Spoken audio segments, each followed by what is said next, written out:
Selamat datang di media edukasi video kami, Sumayasa Dum Edukasi, media pembelajaran asik, kreatif, dan menyenangkan.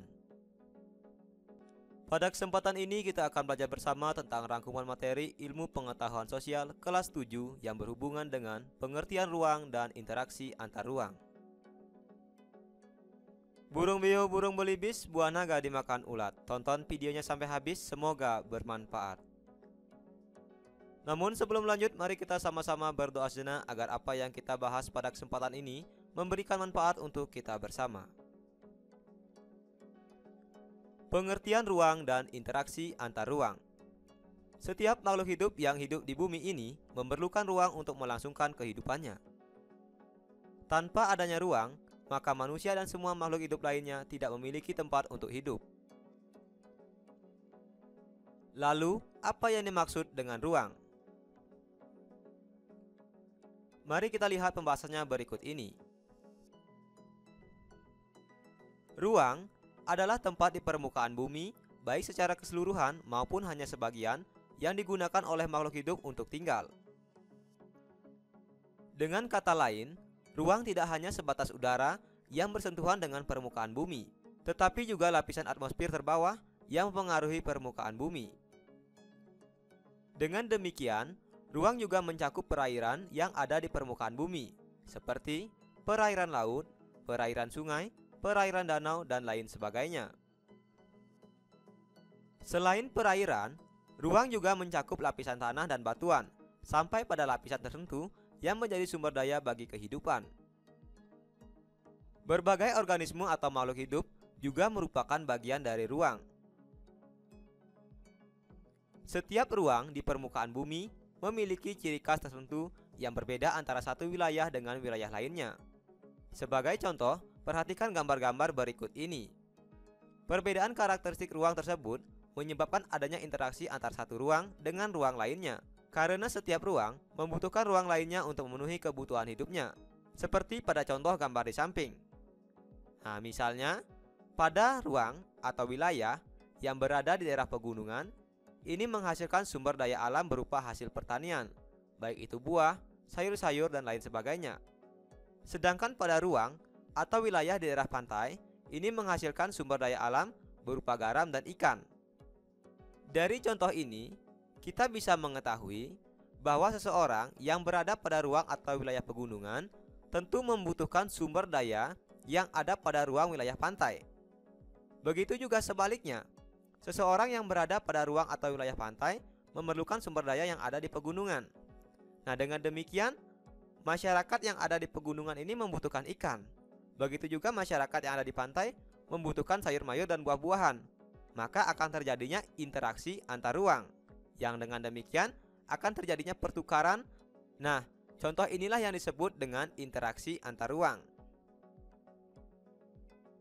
Interaksi antar ruang adalah hubungan timbal balik antar satu wilayah yang bisa terjadi dalam berbagai bentuk, seperti pergerakan orang, distribusi barang, dan lain sebagainya.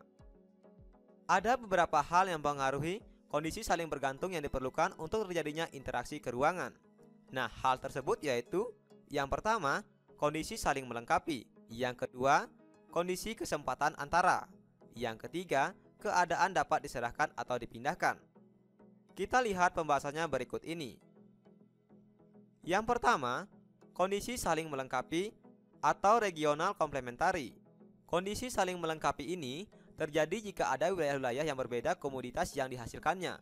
Apabila masing-masing wilayah mengalami kelebihan atau surplus produksi dan saling membutuhkan, maka terjadi interaksi kedua wilayah tersebut. Misalnya seperti pada contoh ilustrasi berikut.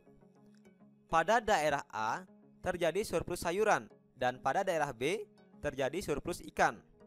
Dengan demikian, di daerah A ini yang menghasilkan atau yang mengalami kelebihan hasil berupa sayuran ini, tentu dia memerlukan sumber daya alam yang berasal dari daerah B, yaitu ikan.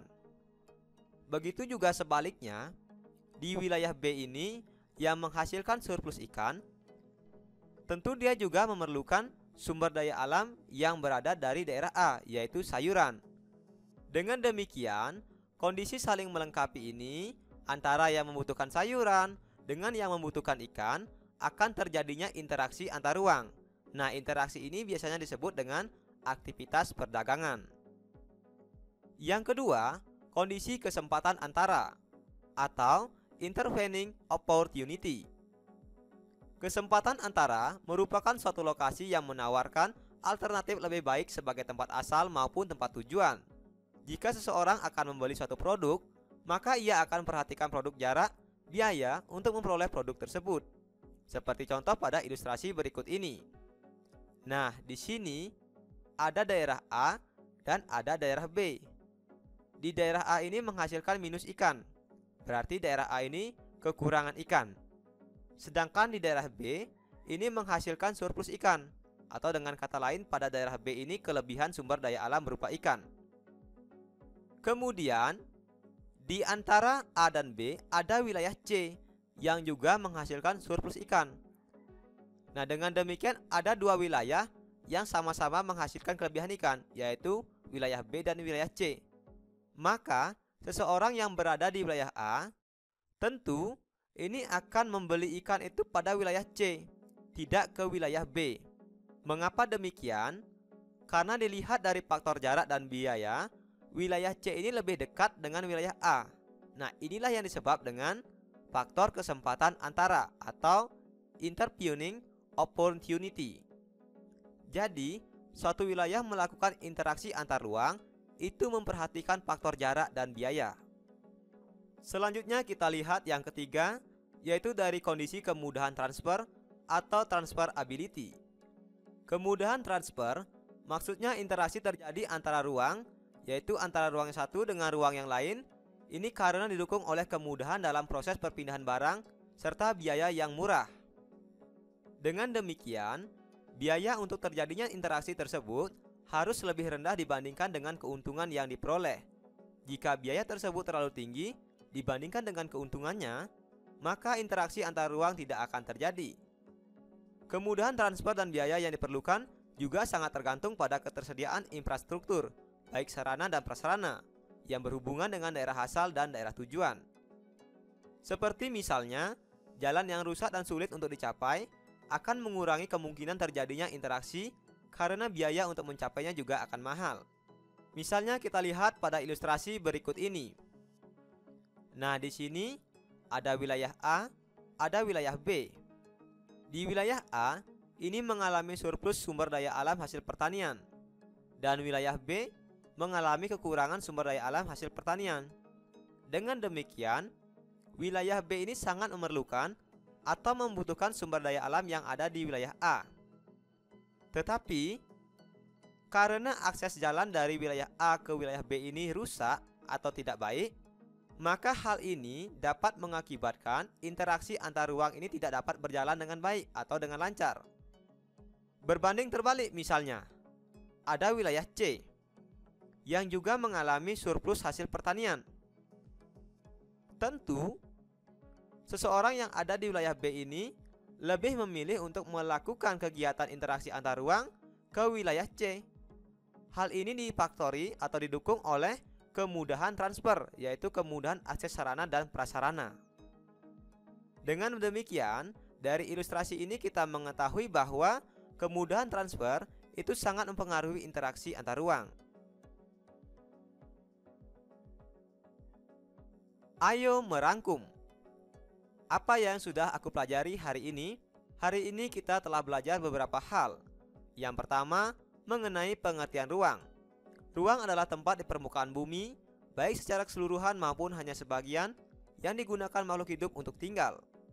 Ruang dapat berupa permukaan air, tanah, bebatuan, termasuk juga dengan seluruh komponen makhluk hidup dan tak hidup yang ada di permukaan bumi. Setiap ruang memiliki ciri khas atau karakteristik masing-masing. Dengan demikian, akan terjadinya interaksi antar ruang.